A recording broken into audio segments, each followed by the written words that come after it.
One day, I discovered my beloved husband Mike was having an affair. I was finally pregnant after years of fertility treatments. In a few months, I was going to give birth. And it was during this time my husband had the audacity to say, "Leave." I decided to do exactly what he said. But make no mistake, I wasn't going down without a fight. I'm going to make him pay. A man who cheats on his pregnant wife deserves to be punished severely. My name is Karen, and I'm 32 years old. I've been married to Mike for 5 years. We met when I was 26 and started dating shortly thereafter. He was really into me, and just 6 months later, we tied the knot. You could say it was a whirlwind romance. My dad owns a business where my husband and I met. Thanks to my father's connections, Mike is considered a future CEO in the company. Don't get me wrong, I did love Mike, and our marriage was generally happy, but we faced a particular issue. We couldn't conceive a child. For 3 years after our wedding, we remained childless. Societal pressure pushed us to start fertility treatments. And now, after 5 years of marriage, we were finally expecting our first child. When I found out I was pregnant, I immediately called Mike. "Mike, I just came back from the doctor and..." "The doctor? Why?" "I'm pregnant." "What?" "It's our baby. We're finally going to have a baby." Tears welled up in my eyes, feeling like all my struggles had finally paid off. At last, my hard work had borne fruit. I'm pretty sure my voice was shaking over the phone, but my husband, Mike, didn't seem as thrilled as I was. Well, that's good." "That's good? Is that all you have to say? After all I've been through?" "Well, we've spent both time and money on this. It would be a problem if it didn't work out." "Don't talk like that. I left work to focus on fertility treatments because you said you absolutely wanted kids." "Karen, you decided to go to those lengths yourself. Don't blame it on me." "Seriously?" He said he was busy and abruptly hung up the phone. That's harsh. Why would he say something like that? Isn't Mike happy that we're going to have a baby? Thinking back, ever since we started fertility treatments, we've been drifting apart. We used to argue less, but in the 2 years since starting treatments, we've been talking less, and the closeness we had has faded. Still, I persisted because I love Mike. But having him brush off my pregnancy announcement was a huge blow. Time has passed since the pregnancy was confirmed, and I've entered the stable period. Although it's called a stable period, it's not a time to let down your guard. I'm still experiencing morning sickness, and my worries are far from over. Even when I had to take early maternity leave because of severe morning sickness, Mike was still out drinking and enjoying himself. He doesn't help with chores, so I have to do everything myself. I've asked for his cooperation multiple times, but he always says, "I'm working outside." It seemed like he didn't care to see me suffering. One day, I couldn't take it anymore and decided to have a face-to-face conversation with him. I wanted him to change his attitude towards our life together. That night, he came home after midnight from another drinking party. I confronted him as soon as he walked in. "What time do you think it is?" He looked visibly annoyed by my question. "You're still awake? If you're having morning sickness, why don't you just go to sleep?" Don't talk to me like that. Please be a little more cooperative. "What? I'm working so you can live comfortably, you know." I appreciate that, but I'm also not feeling well. I'd like you to help with chores, even just on your days off. Then he let out a deep sigh and continued. "Look, being pregnant is not a disease. Why are you acting so needy?" All I want is a peaceful life during my pregnancy. "Really? You're unbelievable. I'm working my butt off and you want a peaceful life during pregnancy? Don't be so self-centered. That's too harsh. You don't have to say it like that. I really can't stand this anymore. I'll stay somewhere else for a while. Don't contact me. Wait, Mike. Goodbye. My husband left the house with only the bare essentials, as if he couldn't hear my voice at all. Why is this happening? We were supposed to be excited about this pregnancy. How can he be so cold? Aren't spouses supposed to help each other when times are tough? I was shocked by his indifference, but even more than that, I felt angry at him. I tried to contact him several times, but he just snapped back. Stop bothering me. Stay put until I call you. Since that day, he didn't come home for a while. Today, I was feeling awful with morning sickness and was lying down in my room. Then, a call came in from an unknown number. Who could that be? If it's someone from work, their number should be saved in my phone already. With that thought in mind, I answered the call. Hello? Ah! You picked up! Is this Karen? Yes, it is. May I ask who's calling? Oh, me? I'm Betty, Mike's future wife.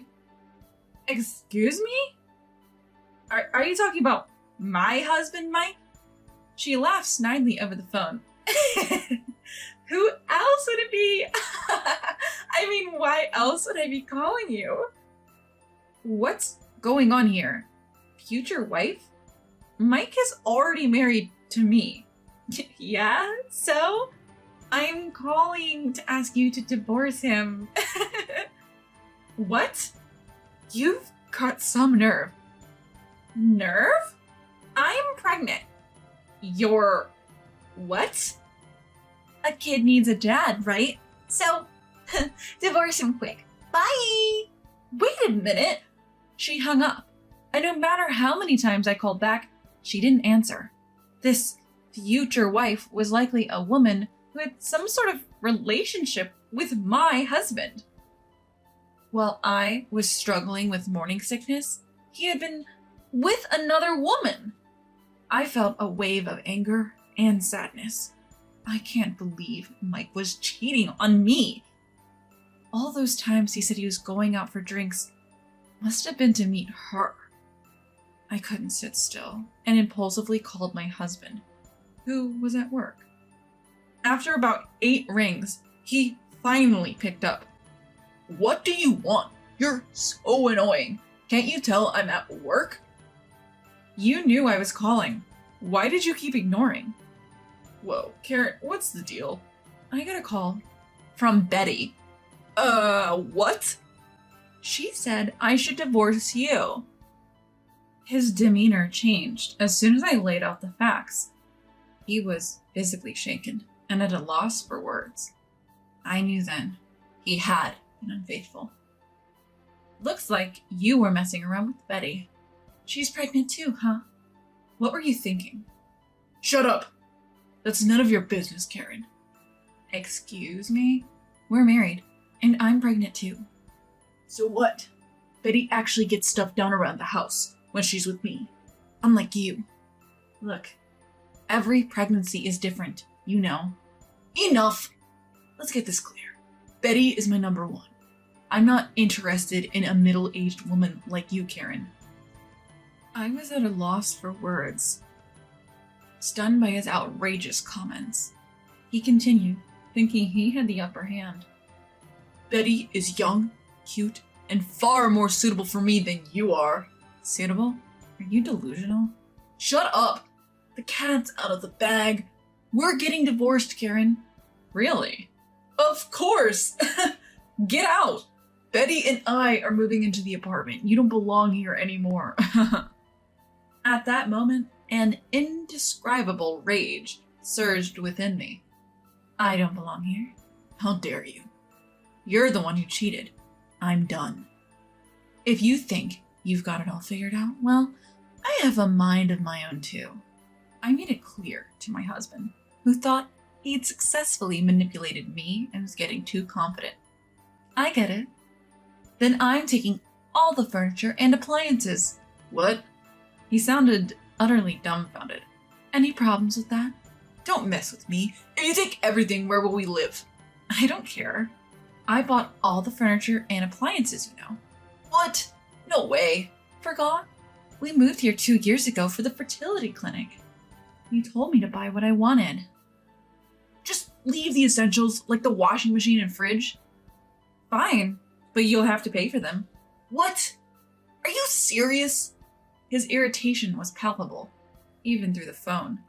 Finally, he yelled, Fine, I'll pay, and hung up.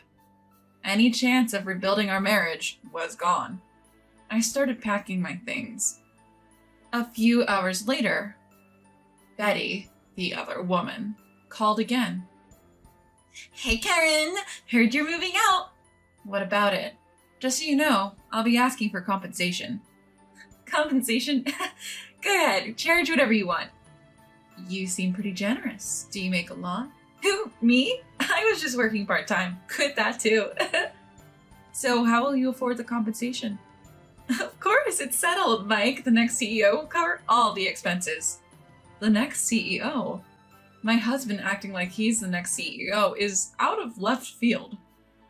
As far as I know, he's not financially well off, and he's terrible at saving money. He shouldn't even have the money to compensate for his affair. But she doesn't seem worried at all. She doesn't doubt him, either. Anyway, as long as I get the compensation money, I don't care much. So, be ready. I'll demand as much compensation as I can. Sure. It won't hurt me one bit. That's true. Goodbye. I hung up and immediately blocked her number. The next day, I received the divorce papers. My husband acted quickly. I decided to return to my parents' home and submitted the divorce papers to the court on the way. Next, I got my lawyer to make a claim for damages against my ex-husband and his mistress. As expected, my ex-husband called me 2 weeks later. The first thing he did was yell. Hey, Karen, what's going on? What do you mean? What do I mean? Why am I getting fired? Isn't it obvious? You paid me compensation money using company funds. What?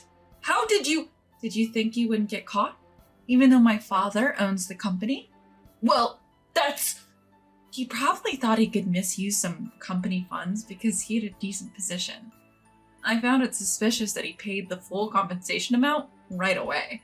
So I asked my father to investigate. And, sure enough, it was revealed that he paid the compensation using company money.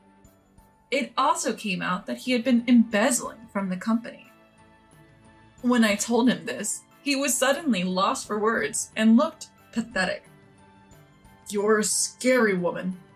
To him I said, how are you going to pay them $150,000 sum of the compensation, child support, the $20,000 from Betty, the latest home appliances you left, and about $30,000 in embezzled funds? Wait, there's no way I can pay that much money. What? Not can't pay, but you will pay. You've been all confident so far, and now you say can't? I'll eventually pay the compensation. Just don't get me fired. Please, tell your father. My dad has already given up on you. A man who misuses company money and cheats on his pregnant daughter won't get any help. Why? I'm supposed to be the next CEO. Why do you think I married you? So that was it. His persistent proposals, his passionate approach, his rush to marry, all of it was to aim for the CEO position, taking his own self-preservation more seriously than any remorse at this point. I was completely done with him. You think you'll be the next CEO just because you married the boss's daughter? Don't make me laugh. The world doesn't work that way. Don't underestimate my dad's company. But, isn't that how it usually goes? I wooed you, Karen, the boss's daughter, just for that. Sure. I was a fool for falling for it. But you think you can stay at my father's company after all this? After embezzlement and affairs? You think you can still hang around? You're the worst kind of man. Seems like my words hit a nerve. He began to sniffle over the phone. In a pathetic voice, he begged, "Help me." I had no mercy. You once told me that Karen had no place here. Remember? Guess what? The one without a place is you. You've been fired and you're saddled with $150,000 in debt. Wait, I'll break up with Betty. Just help me. Shut up. I couldn't care less about what happens to a cheating man like you. Just focus on paying back every single penny for child support, compensation, and the company funds you misused. Get to work, you piece of trash. I hung up, blocked his number, and cut off all ties. He did try to show up at my parents' house, but even that was expected. He couldn't even get to meet me. My parents turned him away. Eventually, he somehow scrounged up the $150,000 in debt. When the other woman found out about the situation, she tried to end things, saying the baby she was carrying wasn't his. But his obsession was too much. He pressured her, saying, "Give me back the settlement money I paid for you, Betty. If you don't, then marry me," and more or less forced her into marriage. Eventually, they were pursued by debt collectors and forced into a life of extreme poverty, incomparable to their previous situation. Meanwhile, I recently gave birth to my daughter. I was honestly worried if I could truly love a child fathered by that man. But that concern turned out to be unnecessary. The child I gave birth to is more precious and lovable than anything. Thank you for coming into this world. I'll make sure you're happy, I murmured, gently gripping my tiny daughter's hand. It doesn't matter who the father is. This child is unmistakably mine. I vowed in my heart to live my best life to make her happy.